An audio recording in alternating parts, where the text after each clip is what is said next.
There's two sides to every coin. There's two sides to every story.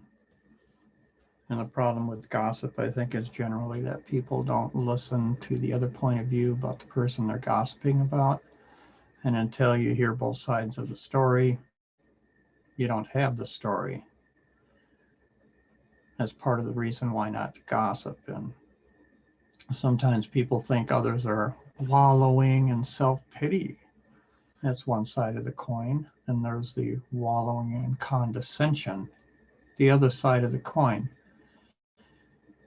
This ego-driven trauma that we place ourselves into has a variety of masks, endless variety of masks.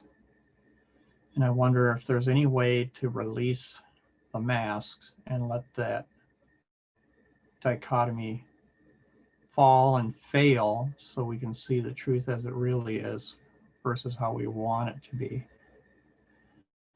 The only time I'm unhappy is when God or someone else ain't doing things my way. And if I've turned my will and my life over to the care of God as I understand God, then how can there be a problem in my life? Because my life isn't mine anymore. It belongs to God. It's God's life. And that's a hard pill to swallow for a lot of people, especially if they don't believe in God. We believe in what we believe in. It's not about what we believe, though.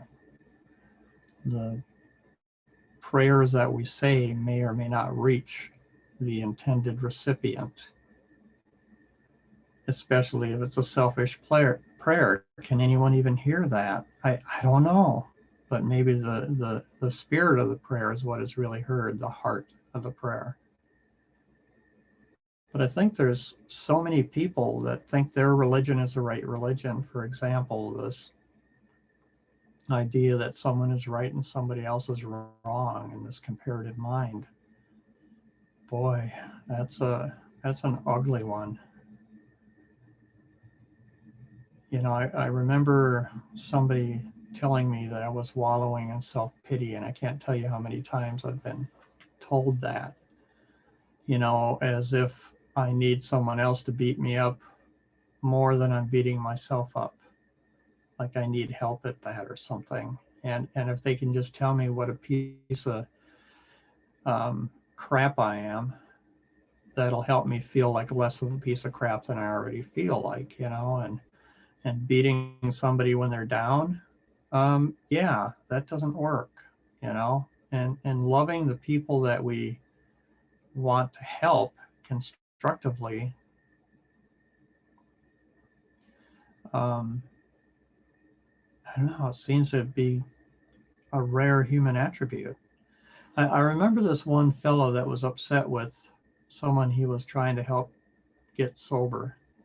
And the guy kept calling him from jail and detox, and he was always in some kind of trouble. And one day he called him from the hospital. He was in, I think, a psych ward or something, but he had a plethora of physical ailments as a direct result of his drinking on top of the mental ailments.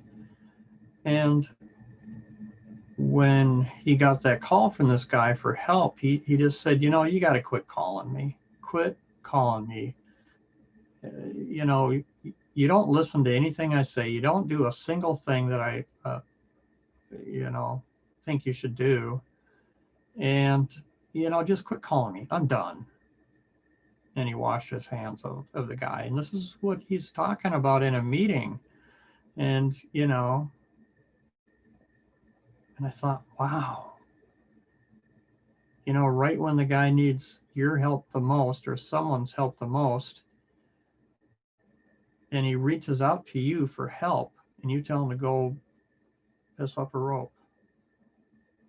We're supposed to love each other. We're supposed to forgive each other, no matter how many times it takes. But he kind of sold him down the river, and he really sold himself out by selling the other guy out, because if he'll give up on someone else, he'll also give up on himself. And that's probably the part he doesn't see, but I had to mention something about it in the meeting, but I did it in my own unique way because my intuition said, okay, here's a comparison. Here's what crossed my mind, and I'm going to say it because I'm going to trust that my mind was crossed for a good reason. And before meetings, I often will ask God to direct my attention to what I'm supposed to hear, what I'm supposed to learn, and what I'm supposed to say, if anything.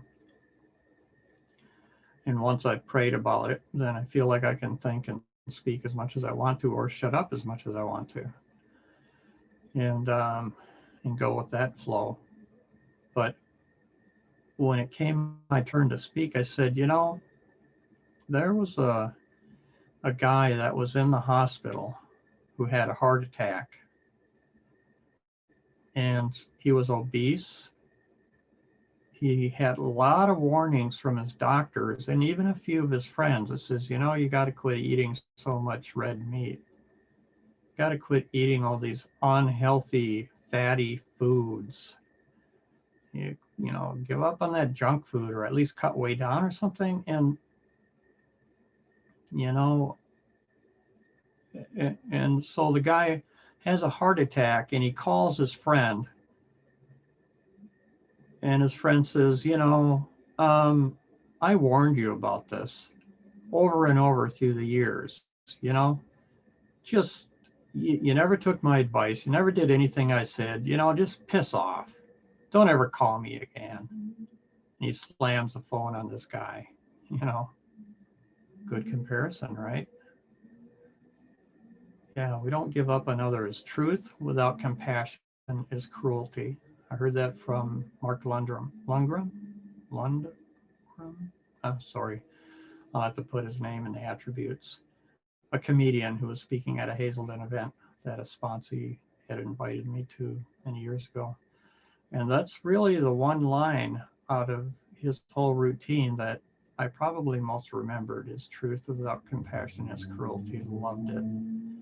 And, you know, the best ideas I've gotten have been from listening to other people. And it's been a rare day that I've actually came up with a good idea on my own. And that's not me trying to be humble, you know, it's the frickin' truth. And when I do come up with a good idea that I think is mine, and I think it's a good idea, I hold it highly suspect because I don't want to, I just know, I know how it is. You know, the ego edging God out, it's just too easy to worm my way back into doing the heavy lifting in my life if I'm not at least respectful and turn it over, and we'll see where everything goes, right? So that's it. That's all I got. Just remember, be kind to one another. Like Plato said, you never know what somebody else is struggling with.